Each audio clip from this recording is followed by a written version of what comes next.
I'll never forget the day I first saw him. It was early autumn in the city, that perfect time when the air turns crisp but hasn't yet become bitter with winter's chill. I was 26, working as a graphic designer for a small agency downtown, and living what I'd call a comfortably predictable life. My morning routine rarely varied. Coffee from the corner shop, earbuds in, podcast on, weaving through the crowds of commuters with practiced ease. That particular Tuesday started like any other, but would end up changing everything. I was running late that morning, having hit snooze one too many times. The coffee shop was packed, the line snaking toward the door, and I was mentally calculating if I had time to wait or if I should just face the day uncaffeinated.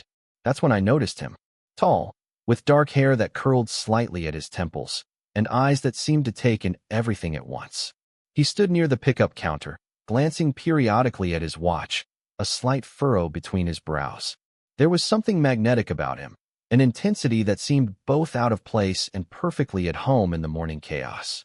Our eyes met briefly as I debated abandoning the coffee line, and he smiled. Just a quick upturn of his lips that disappeared almost as soon as it appeared.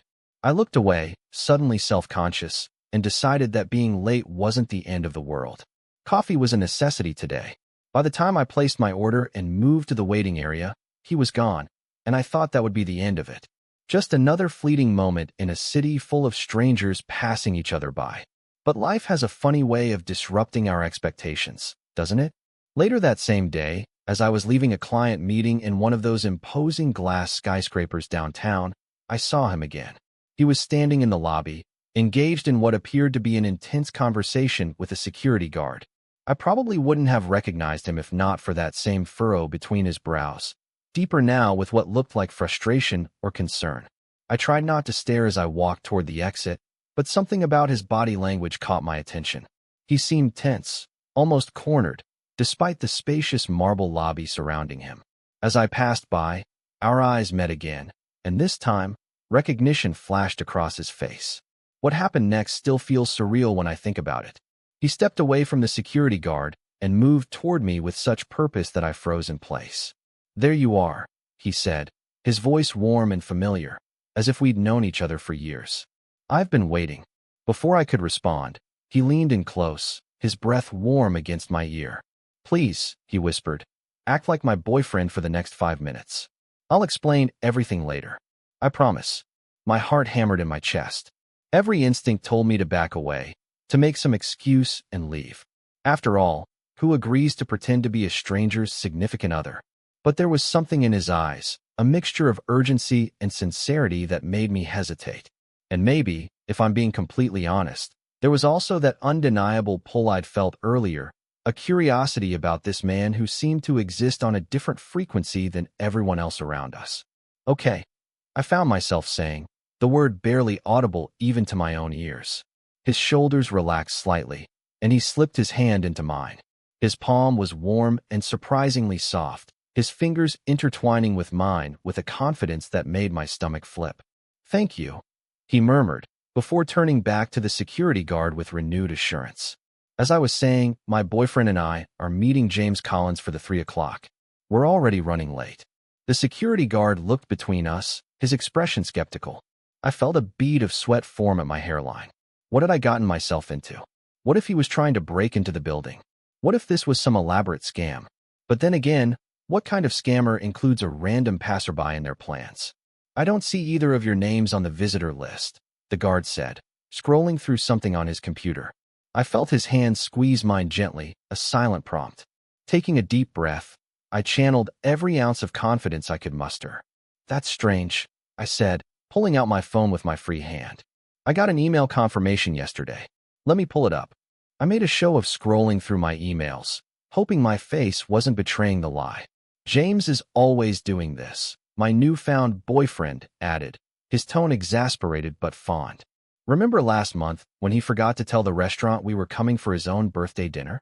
He looked at me with such genuine affection that for a moment, I almost believed we shared that memory. The guard's expression softened slightly. "Let me call up to Mr. Collins' office," he said, reaching for the phone. While the guard was distracted, he leaned close to me again. "When he asks for your name, say you're Alex Chun from Meridian Design." His lips brushed against my ear as he spoke, sending an involuntary shiver down my spine. The next few minutes passed in a blur of improvisation. The guard spoke briefly with someone upstairs, then asked for our IDs. I gave my real name, but mentioned I was representing Meridian Design, just as instructed. My mysterious companion gave his name as Daniel Walker. The guard compared our IDs to something on his screen, then nodded and handed us visitor badges. 15th floor, he said. Take the elevator on the right. As we walked toward the elevator, Daniel's hand still firmly clasping mine, I felt like I was floating slightly outside my body. Who was this person? Why did he need to get into this building so badly? And why did I, a normally cautious and rational person, agree to help him? The elevator doors closed behind us, and immediately his posture changed. The tension didn't disappear entirely, but it shifted. He released my hand and turned to face me, his expression a mixture of relief and something that looked surprisingly like guilt. I can't thank you enough, he said, running a hand through his hair. I know that was crazy, and you have every right to be freaked out right now. I am freaked out, I admitted, finding my voice at last. What exactly am I helping you do here? Please tell me it's not something illegal. He laughed, a genuine sound that crinkled the corners of his eyes. Nothing illegal, I promise. It's actually quite boring. I'm a journalist working on a story about corporate environmental violations. James Collins is a whistleblower who agreed to meet with me, but his company's security has been turning away press all week after a damaging report was published. I studied his face, looking for signs of deception. And you couldn't have just told me that outside? Would you have believed me? He countered. A strange man approaching you in a corporate lobby with a story about whistleblowers and environmental scandals? He had a point. Put that way, it sounded like the setup for a bad thriller movie. Still, I wasn't entirely convinced. So why me? There must have been dozens of people walking through that lobby. The elevator continued its smooth ascent, numbers illuminating one after another. Daniel's eyes never left mine. You recognized me, he said simply. From the coffee shop this morning. I saw it in your face when you noticed me in the lobby. And something told me I could trust you. He paused, a small smile playing at his lips. Plus, you have kind eyes. I felt heat rise to my cheeks at the unexpected compliment. Kind eyes or not, this is still the strangest thing that's ever happened to me. Fair enough, he conceded. If it helps, this isn't exactly a normal Tuesday for me either. The elevator slowed as we approached the 15th floor. Daniel straightened his jacket and turned serious again. The meeting shouldn't take more than 30 minutes. You're welcome to wait, and I'll explain everything properly afterward. Or you can leave now. I won't be offended. You've already helped me more than I had any right to ask. I should have chosen the second option. I had deadlines waiting at the office, emails to answer, a life to get back to. But curiosity, or maybe something else I wasn't ready to name, made my decision for me. I'll wait, I said. But you're buying me coffee afterward. A very large one. His smile then was different from the others. Wider, more genuine, reaching all the way to his eyes. Deal. The elevator doors opened, and we stepped into a sleek reception area. Daniel approached the receptionist with confidence, giving both our names and mentioning our appointment with James Collins. I hung back slightly, still processing the surreal turn my day had taken. The meeting with James Collins was indeed brief but intense. I sat quietly in a corner of his office, trying to look like I belonged there, while Daniel asked pointed questions about chemical disposal practices and falsified environmental impact reports. James was a nervous man in his 50s, constantly adjusting his tie and speaking in hushed tones even though his office door was closed. I gathered that he was risking his career of 20-plus years by talking to Daniel, and the weight of that decision showed in the deep lines around his eyes. As promised, 30 minutes later we were back in the elevator, headed down to the lobby. Daniel was quiet, making notes in a small notebook, his earlier charm temporarily submerged beneath a layer of professional focus. I watched his profile, trying to reconcile the man who had whispered, "Act like my boyfriend," with this serious journalist who was potentially about to break a major story. "Thank you again," he said as we exited the building, his eyes scanning the street as if checking whether we were being followed. That meeting was more significant than I expected. Is he going to be okay? I asked, thinking of James Collins and his nervous hands. Daniel's expression softened. I hope so. I've promised him anonymity, and my paper has a good track record of protecting sources. He paused, then added, It means a lot that you're concerned about him. We ended up at a small cafe 2 blocks away from the corporate building, tucked between a bookstore and a vintage clothing shop. It was the kind of place I'd walked past 100 times but never entered, cozy and slightly worn around the edges, with mismatched furniture and the rich scent of freshly ground coffee beans. As promised, Daniel bought me coffee, a large latte with an extra shot, and a slice of lemon cake that the barista recommended. We settled at a table near the back, away from the windows, and for a moment, neither of us spoke. The reality of what had just happened seemed to settle between us like a third presence at the table. "So," I finally said, wrapping my hands around the warm mug, "is this a regular occurrence for you? Recruiting random strangers to be your fake significant other?" He laughed, a sound I was starting to enjoy more than I should. Believe it or not, this was a first. I usually manage to get my press credentials recognized, but this company has been particularly vigilant since they realized someone was leaking information. And the boyfriend angle? Where did that come from? Daniel took a sip of his black coffee before answering. Improvisation. I noticed how the security guard softened when couples came through. Less scrutiny, more small talk. People tend to trust pairs more than individuals. He paused, his eyes meeting mine over the rim of his cup. "I hope I didn't make you uncomfortable." I considered this. Had I been uncomfortable? Certainly surprised, maybe even alarmed at first, but there had been something exhilarating about the whole experience too. It was definitely outside my comfort zone, I admitted, but not in a bad way, necessarily. "High praise," he said with a smile. "And what about you? Is helping strange men infiltrate corporate buildings outside your usual routine?" I told him about my work as a graphic designer, my small apartment in the east side of the city, my relatively structured life. It all sounded so mundane as I described it, but Daniel listened with genuine interest, asking questions about my creative process and the clients I enjoyed working with most. "So what's the story you're working on?" I asked eventually, curious about what had been worth all the cloak and dagger tactics. Daniel's expression turned serious again. "A chemical manufacturing company has been dumping untreated waste into groundwater that feeds into residential areas in 3 counties. There's been a spike in certain cancers and birth defects in those communities over the past decade, but the company has managed to bury the connection with settlements and NDAs. His voice was quiet but intense. "James has documentation proving the executives knew about the contamination for years and deliberately falsified safety reports." "That's horrible," I said, the gravity of the situation sinking in. "No wonder you were so determined to get that meeting." He nodded.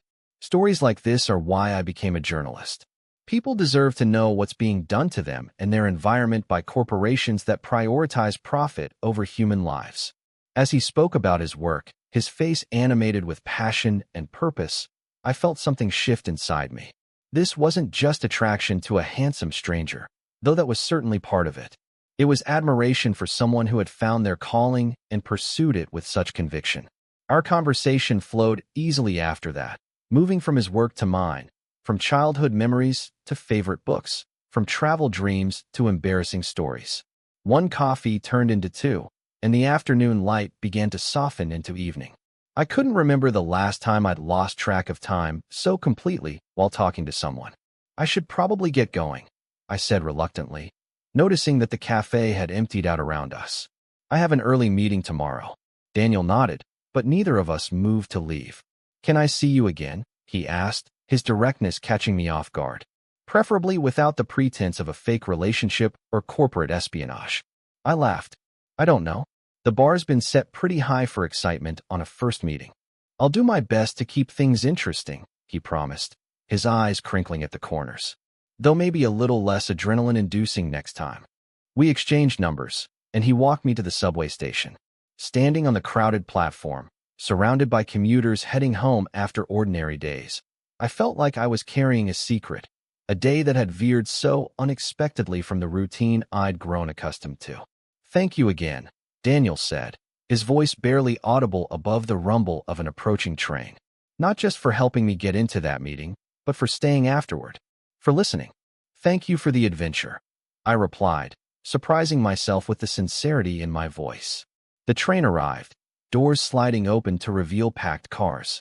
As I stepped forward with the crowd, Daniel caught my hand, his fingers warm against mine. "One more thing," he said, leaning close. When I asked you to act like my boyfriend, part of me meant it. Before I could respond, the press of commuters separated us, and I found myself on the train, doors closing between us. Through the window, I could see him standing on the platform, a small smile on his face as he raised his hand in farewell. My heart was racing as the train pulled away, carrying me back toward my ordinary life that suddenly felt anything but ordinary. That night, as I lay in bed replaying the day's events, my phone buzzed with a message. Dinner tomorrow? I promised no security guards this time. Just food and good company. I smiled in the darkness of my apartment, typing back a simple yes before setting my phone aside. Whatever happened next, I knew one thing for certain. Life had just gotten a lot more interesting. Our first official date was at a small Ethiopian restaurant tucked away on a side street, the kind of place you'd never find unless someone showed you. Daniel was waiting outside when I arrived, looking different in jeans and a simple button-down shirt than he had in his more formal attire the day before. Somehow more approachable, but no less intriguing. No corporate buildings to infiltrate tonight, I teased as I approached. He laughed, that same genuine sound that crinkled his eyes at the corners. Not tonight. I thought we could try being normal people for a change. The restaurant was warm and fragrant, with low lighting and traditional music playing softly in the background. We sat at a small table near the back, and Daniel explained that he'd discovered this place while working on a story about immigrant-owned businesses in the city. The owner, Makeda, came here 20 years ago and saved for a decade to open this restaurant, he told me as we waited for our food. Her recipes are all family traditions passed down through generations. I was struck again by how he seemed to know the stories behind places and people, how he approached the world with curiosity rather than assumption. Our conversation flowed as easily as it had the day before, and I found myself sharing things I rarely discussed with anyone. My parents' difficult divorce when I was in college, my abandoned dreams of being an illustrator rather than a commercial designer, my fear that I was settling for comfort rather than pursuing passion in my career. It's never too late to change direction, Daniel said, his eyes intent on mine across the table. The worst prison is the one we build ourselves out of fear and routine, says the man who chases down corporate criminals and recruits strangers for undercover operations. I laughed, but his words resonated with something restless inside me. We all have different ways of breaking free, he replied with a smile. Mine just happened to occasionally involve mild deception and trespassing. As we shared a traditional coffee ceremony at the end of the meal, Daniel told me more about his background. Growing up in a small town with parents who emphasized the importance of questioning authority, majoring in journalism because he believed in the power of truth to create change, the years spent building his reputation as an investigative reporter. What about relationships? I asked, the question slipping out before I could reconsider it. Does your line of work make those complicated? He considered this, turning his small cup between his fingers. Yes and no. The hours can be unpredictable, and sometimes I disappear into a story for weeks. But the bigger challenge has been finding someone who understands why I do what I do, that it's not just a job for me, but a purpose. His eyes met mine across the table. What about you? I told him about my last serious relationship that had ended a year ago, how we'd gradually realized we wanted different things, how the breakup had been amicable, but had left me wary of starting something new. And yet here you are, Daniel said softly, having dinner with a man who asked you to pretend to be his boyfriend within minutes of properly meeting you. I'm as surprised as anyone, I admitted with a laugh. Maybe I'm more adventurous than I thought. By the time we left the restaurant, the night had turned cool and clear, stars visible despite the city lights.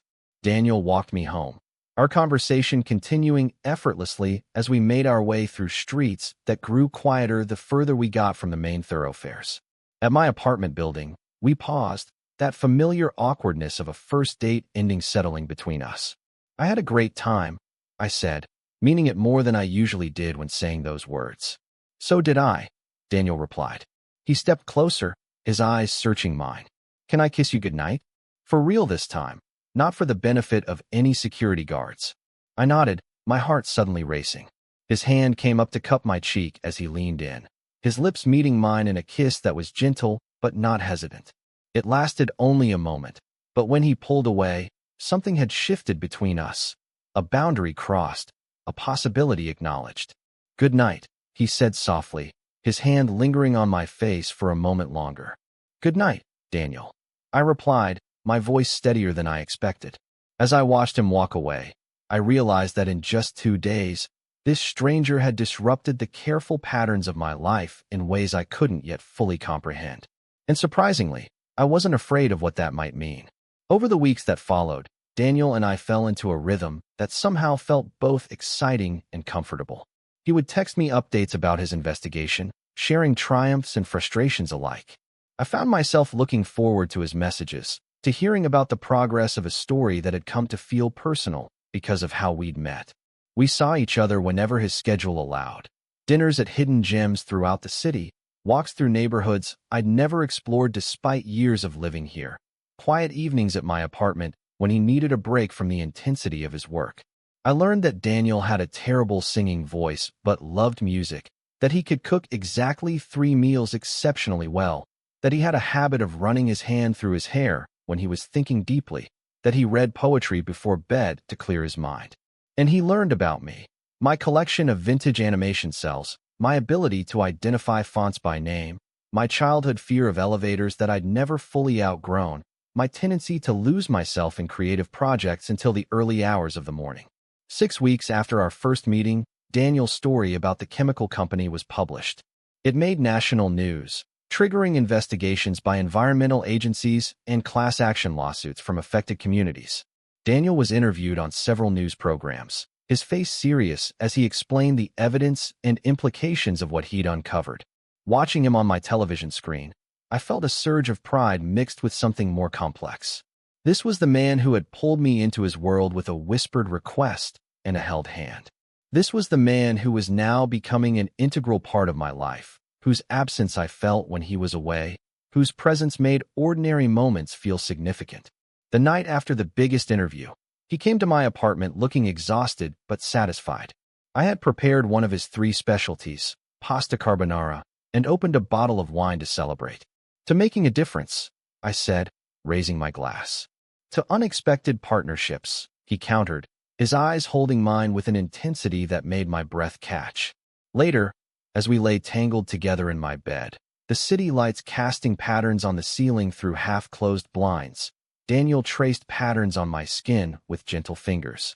"I've been thinking," he said, his voice quiet in the darkness, "about that day we met, about asking you to pretend." I turned to look at him, curious about where this was going. "What about it?" "I told you afterward that part of me meant it," he continued, his eyes serious. "But that wasn't quite true. It wasn't part of me, it was all of me. From the moment I saw you in that coffee shop, something just clicked. And when I saw you again in that lobby, it felt like the universe was giving me a sign." My heart raced at his words, at the vulnerability in his expression. "So you're saying your elaborate ruse was actually an elaborate pickup line?" I teased, trying to lighten the sudden weight of the moment. He laughed softly. "No, the situation with the security was real. But choosing you specifically to help me, that wasn't just random opportunity." His hand found mine under the covers, fingers intertwining. "I believe some people are meant to find each other, even if the circumstances are unconventional. Like a journalist recruiting a fake boyfriend to sneak past security," I suggested, smiling despite the emotion tightening my throat. "Exactly like that," he agreed, returning my smile. "I'm just grateful you were brave enough to say yes to a stranger with a crazy request." "Me too," I whispered, realizing how true those simple words were. If I had walked away that day, if I had chosen caution over curiosity, my life would still be following its predictable patterns. I would never have known what I was missing. Daniel's investigation continued to make waves in the following months. The chemical company executives were facing criminal charges, communities were receiving medical monitoring programs, and cleanup efforts were beginning in the affected areas. Daniel was busier than ever, but he always made time for us, integrating me into his life with an intentionality that spoke volumes. I met his colleagues at his newspaper, was introduced to his parents when they visited the city, became part of the small but tight-knit circle of people he trusted. And he became a fixture in my world too, charming my friends, offering insightful feedback on my design projects, encouraging me when I finally began working on the children's book illustrations I'd been dreaming about for years. It wasn't always smooth. Daniel's work sometimes took him away for days or weeks at a time. There were nights when he'd call me from some small town, his voice tired as he described what he was uncovering. There were moments of fear when he investigated powerful people who didn't want their secrets exposed. There were occasional arguments when the demands of his career collided with our plans or my needs. But underneath it all was a foundation of trust and understanding that had begun in that strange moment when he'd asked me to pretend, and I had chosen to play along. We had started with a lie that had somehow led us to a deeper truth about ourselves and each other. 1 year after we met, we returned to the corporate building where it all began. The company that had occupied the 15th floor was gone, replaced by a tech startup with bright colors and open workspaces. The security guard was different, the lobby renovated. But as we stood there, hand in hand, the memory of that day felt as vivid as ever. "Would you do it again?" Daniel asked, looking down at me with a smile that still made my heart skip. "If you could go back to that moment, knowing everything that would follow, would you still agree to be my fake boyfriend?" I pretended to consider this, tapping my chin thoughtfully. "Well, it has led to some complications. Dating a minor celebrity investigative journalist isn't always easy. The hours are terrible, and you have an alarming tendency to make powerful enemies." His smile widened as he recognized my teasing. "True, I'm clearly a liability." I stepped closer, wrapping my arms around his waist. "But on the other hand, it's never boring. And I've discovered I have a talent for undercover operations." "You're a natural," he agreed, his arms encircling me. "So, would you do it again?" I looked up at him, at the face that had become so dear to me, at the eyes that had seen something in me that day that I hadn't yet recognized in myself. In a heartbeat, I said simply, "Best decision I ever made." As we walked out of the building and back into the flow of the city, I thought about how a single moment of courage or madness had changed everything. How sometimes the most unexpected beginnings lead to the most meaningful journeys. How sometimes, when a stranger asks you to pretend, what you discover is something real and true and lasting. And when Daniel's hand tightened around mine, I knew he was thinking the same thing. We had walked past security together that day, pretending to be something we weren't. But in the end, we had become something neither of us could have imagined. Partners, in every sense of the word, no pretending required. Total _char_count, 18,712.